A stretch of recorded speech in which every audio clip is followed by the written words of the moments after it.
Welcome everyone to Vested Interest. This is Shane, and before we get in the video, I'd like to take a moment to thank everyone who's taken the time to watch, comment, and like the videos, and a special thank you to all of you out there who have subscribed to the channel. I really do appreciate it. Well, it is that time. We have come to the end of another month, so it is time to take a look at what stocks I am going to be buying in the month of September. And we are going to take a look at these four. We're going to run through them. But for those of you who may be stopping by for the first time, on this channel, we cover dividend growth investing. It's not rocket science, in my opinion. The best way to do anything, keep it as simple as possible. So it really boils down to consistently investing, buying dividend growth stocks, companies with positive cash flow that covers the dividend and a high return on their invested capital. I utilize both a dollar cost average approach, consistently investing into the stocks within the portfolio every week. I also do larger purchases if I get a bonus or do a side job or run into any extra funds, maybe cash in some bottles and cans, anything like that. It is free to see what I'm doing. We all have enough to pay for on this channel. But if you would like to help me out in a minute, if you would hit the thumbs up button and some other things. But we are going to cover Comcast, CVS, Ballet, and Alphabet. These will be the four I'm looking to add to. And like I said, if you could do me a huge favor, it is free to see what I'm doing in my portfolio, all the activities, stocks I'm buying, these videos here that I bring you every month, as well as a portfolio update every Sunday morning and a stock pick of the day series Monday through Thursday. So if you are a dividend growth investor and you find any value in this type of content, go ahead and hit that thumbs up button down below. Make sure you are subscribed to the channel. Join us on this journey to financial freedom. Join the Vested Interest community. Click that notification bell so you're notified whenever we put out any new content, and drop a comment down below. Let me know what stocks you are looking to buy as we enter into the month of September. Are we buying any of the same ones? Are you adding any new positions in your portfolio? You'll find out one of these positions is a new position. And again, this is your way of helping me out. It's also your payment for watching the videos. So take a second or two. Really appreciate everyone who's done that, and a special thank you to the subscribers. As I said earlier, you guys are awesome. Channel continues to grow because of people like you.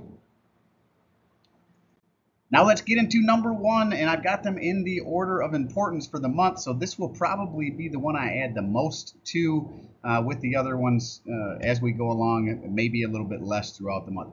So Alphabet, Google, that's probably how everyone really knows it. Ticker GOOG, out of the information technology sector here.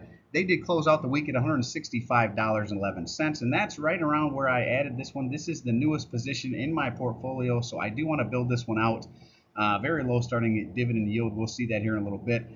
As you can see, the 52-week range as low as $121.46, as high as $193.31. So they are not within a 15% of a 52-week low, which is typically where I like them. But this company, I feel like, never really trades or always seems to trade at a premium and never really goes on sale, even though you could have been buying this, I think, last year in the $90 range, maybe high 90s, maybe even touched 80s at some point.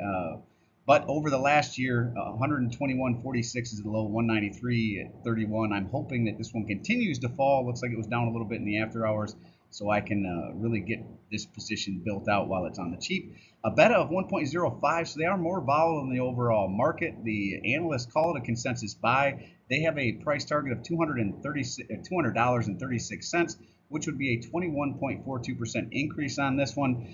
Price to earnings ratio 23.68 with the forward PE at 20.56. So I really like that. This one typically trades in the mid 20s to 30s on this one for PE. So this is, in my opinion, at least fairly valued for this one. Dividend is only 80 cents paid out on the year. They are a quarterly payer. Very low starting dividend yield on this one, 0.48%.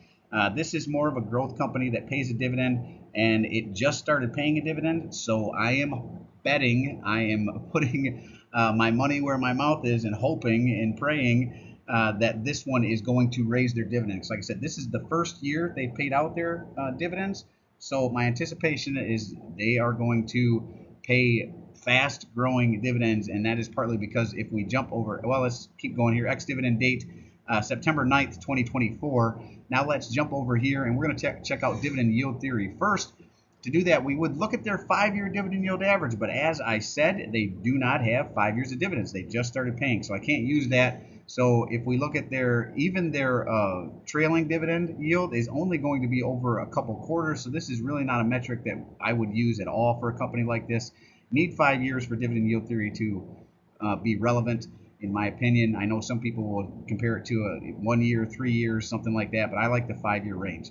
Payout ratio, now this is why I am betting, putting my money where my mouth is on this one, raising its dividend fast, right? I'm expecting double-digit raises from Google, right? 10% or better is what I'm banking on, I'll say, because their payout ratio is so low. 2.87% payout ratio, extremely low. They have a lot of room, fast growing cash flow, pretty steady cash flow, steady growth, and I am anticipating, or at least hoping for, 10% growth or better on this one. Now, return on equity and return on invested capital, I like 10% or better on both of these metrics. They're sitting at 30.87% return on equity, very nice. Return on invested capital at 20.34%. And now, EPS is another one I'd like to look at. I like 5% better projected over the next 5 years or higher, obviously. 19.95% with revenue forecasted to grow in double digits at 11.16%. Very good numbers overall here. Now, let's jump down and look at free cash flow. Going back to 2021 here, you can see 67 billion in free cash flow. 2022 looks like it dropped down to 60 billion. 2023 back up to 69 billion. This is TTM, stands for trailing 12 months. We're into August, already almost into September, so the majority of these numbers are for 2024. That's why I like to use it. I really like to wait till after July, August time frame to look at trailing 12 months. I know we were looking at some of them back in June and July, but that had to do with more where a company cut off its end of year.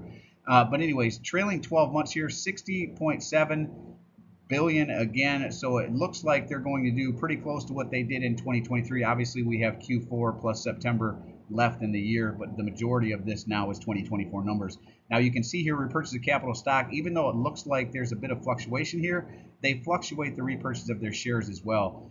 So 67 billion down to 60, but it went from 50 billion to 59 billion in repurchase of shares. 2023 up to 61 billion. Trailing 12 months looks like 63 billion. So they're maintaining that repurchase of capital shares as well. Looks like it's going to be a very similar year to 2023 there. Now, Google here, I did just start a position here. 7 shares right now, $165.11. That's the close of business there. Our price, we're actually down a little bit, 0.62% already. We were buying them at 100. Our cost basis for these 7 shares is $166.14. And as I said, I do not mind this. I want this to continue to drop. I would not mind it dropping all the way back down to its 52-week low. I would continue to dollar cost average into this one down and down as it went. And probably as it came back up as well. So that's my cost basis now. I don't mind seeing the red because I'm going to continue to add. I want to build this out, try to get it to 100 shares. 50 probably will be the first goal, but then on to 100. So that's number 1. Comcast, next up on our list. Number 2, Comcast Corporation here. Ticker CMCSA. Closed out the week at $39.57. This is out of the communications sector. Looks like they were up a little bit in the after hours.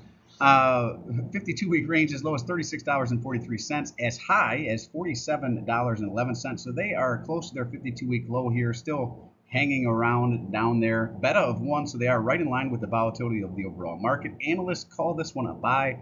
Price target of $47.02. That not quite getting back to the 52-week high, but pretty close, which represents an 18.83% increase from where it currently sits. EPS $3.76 per share. PE ratio respectable at 10.54, so even forward lower at forward. PE at 9.30. Dividend $1.24 paid out on the year. That they are a quarterly payer, and they pay 3.13% dividend yield currently. Ex-dividend date October 2nd. Looks like they're going to pay out on October 23rd, so you would be in line for the next dividend if you were to buy them now. That October payout, as long as you bought them before October 1st. You would get that October 23rd payout. It's not the ex-dividend date. It's the day before. You want to own them the day before the ex-dividend date. All right, here, we're going to take a look at dividend yield theory. There is 5 years of data here, so we can definitely use it. 5 years at 2.32%. We compare that to the current 3.14%. And since the current dividend yield is higher than their 5-year average, that speaks to undervaluation on this one. Payout ratio, again, not as low as Google, but still very low. I like under 75%. They're sitting at 31.91%. Got a lot of runway to increase that dividend over time, and they are doing it, which I like. Return on invested capital and return on equity are like 10% or better for both of these metrics. You can see here return on equity sitting at 17.49%. I like that. Return on invested capital is a little bit lower, but the nature of this business, it is capital intensive, so you're never going to get a great one on this one. Just the nature of the beast here. 7.91%, not quite to the 10% you like, but I would not dismiss this one just because of that. Now, EPS growth, again, I like 5% or better forecasted over the next 5 years. They're sitting at double digits, 10.82% projection, with revenue forecasted to grow at 2.03%. So not real fast revenue growth, but it is still growing. 2021, we can see here 17 billion in free cash flow. Looks like a drop down in 2022 to 12.6. 2023 back up to 12.9 billion, and trailing 12 months so far 11.6 billion. Now repurchase of capital stock may account for some of that. You can see here when it looks like it dropped in 2021, they bought back 4.6 billion worth of shares, but in 2022 it increased that significantly. So dropping free cash flow is more than covered by the repurchase of capital shares in 2022 of 13.3 billion. 23 looks like 11.2 billion, a bit of a drop there in repurchase of shares, but free cash flow is back up. Trailing 12 months looks like they're going to have a very similar year to 2023, and they are maintaining that repurchase of capital stock. So I like to see that. Again, I am long Comcast. This one I have been adding to over the last several months. Finally built it out to over 200 shares. Want to continue to add here. I'd like to get this to 250, if not 300 shares. I probably won't get there all in this month, but we'll see how much damage we can do on this one. So with 200.93938 shares, my cost basis is $40.93. So I am down slightly, down 3.32%. Don't mind that whenever I'm building out a position at all. Continue to lower that cost basis, increase my future dividends, and increase my future potential returns. So another one I'm going to add there, Comcast. That's number 2. Number 3, Valet, another one we've been nibbling on lately. Well, actually, Friday, tune back in for my portfolio update for the week on Sunday, and you'll see we added a significant amount here to Valet. I just feel like they're significantly undervalued right now. But this is a cyclical company, and you need to understand that it is also a foreign company, so there are some tax implications around the dividends. You need to understand whether your brokerage takes out those taxes or whether you're going to be responsible for it at the end of the year. My brokerage takes it out for me, so I just get all the information when they give me my end of year readout, and I give that to my tax people, and they take care of it.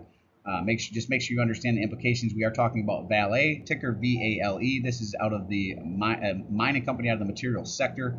Closed out the week at $10.52. Looks like they were up slightly in the after hours when I pulled this information. 52-week range as low as $9.66, as high as $16.08. So they are right there up against their 52-week low. A beta of 0.93, so just slightly under the volatility of the overall market. Analysts call this one a buy as well. They have a price target of $16.56, so they see it setting a new 52-week high. 57.41% increase in the price of the shares if that was to happen. It might tell you why I feel like it's undervalued. Not that I'm saying that the analysts are always right, but I feel like this was undervalued. I bought into this a couple years back now around $12 per share, and anytime it's dipped under 12, I've been buying it aggressively. And the dividends it throws off are significant. So EPS $2.04 per share, PE ratio $5.17 per share, forward PE even lower at 4.78. Dividend $1.39. This is a semi-annual payer, so typically they pay out 2, but there are times where they bumped it down to 1, and there's times they bumped it up to 3. So I call them semi-annual. Typically you can count on 2 payouts a year from this one, with a very high dividend yield of 13.22%. Ex-dividend date August 5th, so we are past that. August 5th looks like the next dividend date. Well, they don't show it. That was the earlier one this year, back in March. Obviously, we're past March. So ex-dividend date August 5th here. We'll have to wait and see when they're going to pay out. I believe they pay out in September. Now, let's take a look at their 5-year dividend yield average and check out dividend yield theory again. To do that, 5-year dividend yield average of 3.11% is compared to their current, which is 16.35%. And since it is higher, and just a buttload higher, even if you use this one over here, the numbers there's a little discrepancy here between the two. Maybe they're giving you the after hours number or something, but 13.22%, either one you use, that speaks to undervaluation on this one. Payout ratio is 62.50. Again, I like under 75%. So they've got room to increase that dividend. That dividend does fluctuate, and it fluctuates based on the prices of iron ore.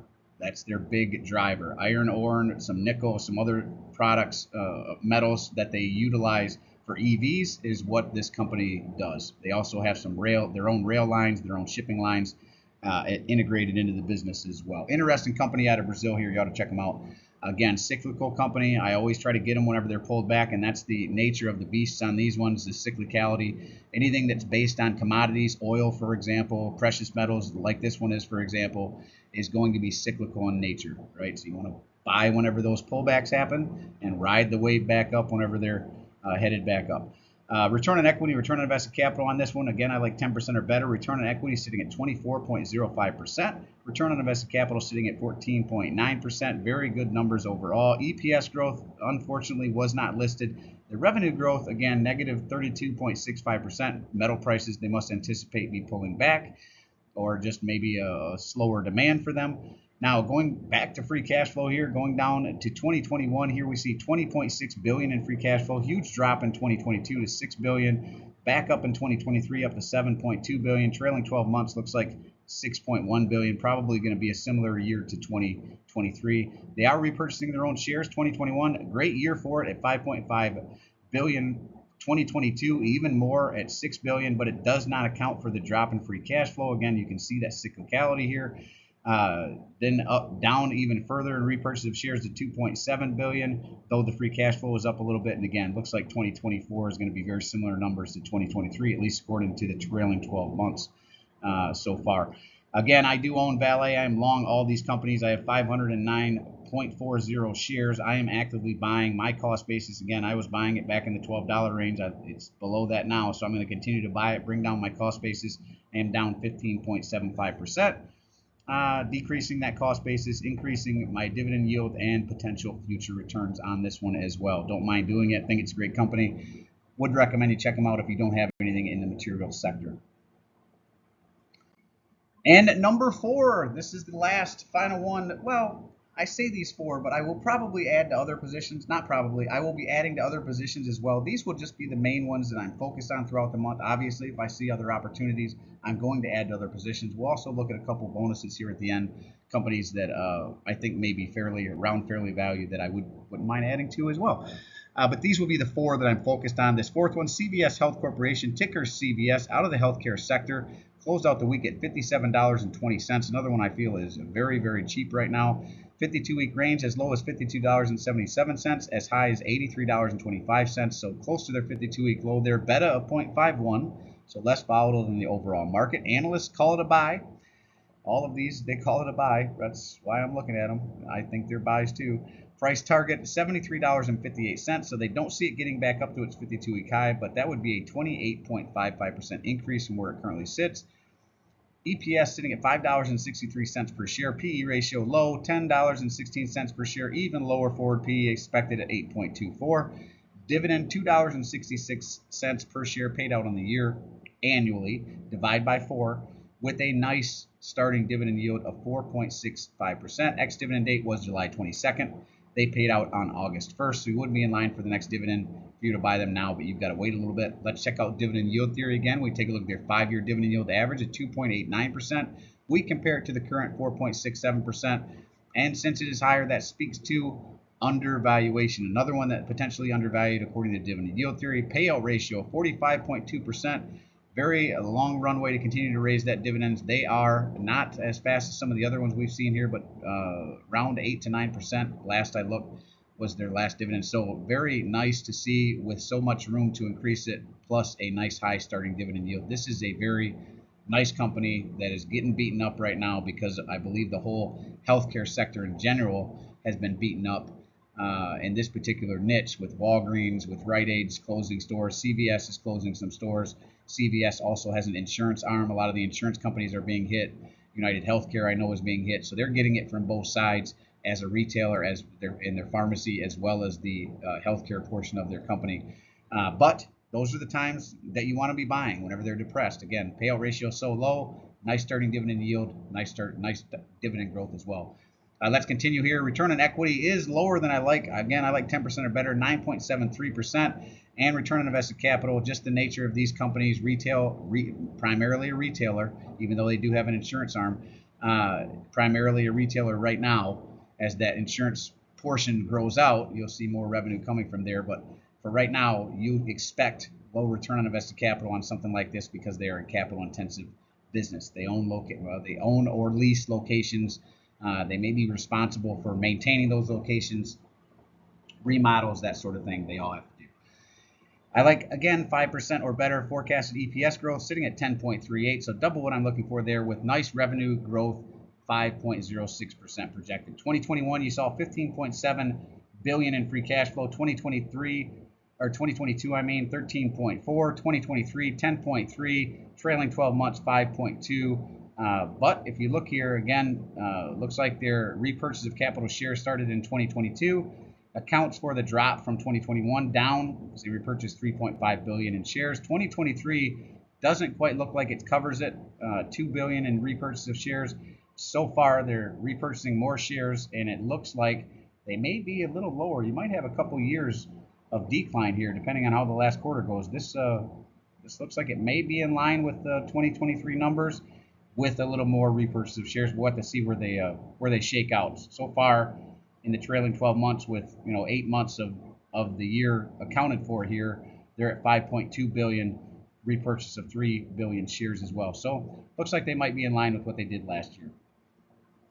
Another one I'm long on, 223 shares. Now, we're not looking to add a lot to this. Like I told you in the beginning, first that I'd like to add the most to is Google, and then so on and so forth. So first up was Google, then it was Comcast, CVS being last. This one I'm going to nibble on a little bit here. Valet being number 3. Those 3 will take more priority over CVS. One, it's a larger position in my portfolio at 223 shares, currently worth $12,780. I am down significantly on this one, down 13.68%. I have 14,000 into it, so it is a big portion of my portfolio, but I would like to take advantage of it being down so low, decrease this cost basis, increase my dividend yield, and increase my potential future return. Really liking this 4.65% dividend yield right now, so I want to lock in some of that and try to bring this $66. I'd love to get it down into the low 60s, but I don't know that I'll add enough to get there. Might take this up to like 240 shares here and then back off a little bit because it is, like I said, a larger portion of my portfolio. All right, those are the top 4 that I'm looking to add to and going to be focusing on for the month of September. But there's some other ones out there I think are still showing some value. Pfizer, General Mills, Verizon, General Parts Company, Kraft Heinz, Nutrien, Enbridge, Cisco, Havertys Furniture, Johnson & Johnson. I actually just added some of this. Whenever this pulls back below, right around $27, $26 per share, if it gets any lower than that, I like to look at Havertys and add a little bit there. I like this furniture company here also. Might be one to look at if you don't have one there. Very nice dividend yield on this one too, and they do pay out some special dividends from time to time. Well, that is it for this one. As always, appreciate you stopping by. If you haven't done so already, don't forget to show me some love. Hit that thumbs up, ring the notification bell. Most importantly, subscribe to the channel. Join us on this journey to financial freedom. Join the Vested Interest community. I do personally read and respond to the comments. I am always interested to read your questions, opinions, or suggestions for future topics. So again, I mentioned it early on. I do a stock pick of the day video series Monday through Thursday. If you have a company you'd like me to cover in that series, drop it down below. We'll go through some Vested Interest stock screener that I utilized to run through a company early on, and the way I set up those videos, that's exactly what we're running through my screener. So again, make sure that notification bell is clicked so you don't miss out any of those videos that you recommend to me. And this is Shane signing off, wishing peace and prosperity to you and yours. And remember, financial security comes to those who take a vested interest. Hey, thanks for stopping by. Thanks for tuning in. And don't forget my portfolio update on Sunday. One more reason to make sure you are subscribed and click that notification bell. We'll see you in that one. I'm not a financial advisor. Nothing in this presentation should be considered financial advice. I'm only sharing my opinion and investing journey for educational and entertainment purposes. Investing involves risk. You can't lose money. You should never invest any amount you're not comfortable. Always do your own research. Invest based on your situation, circumstances, and select criteria, or seek the advice and counsel of a certified financial advisor.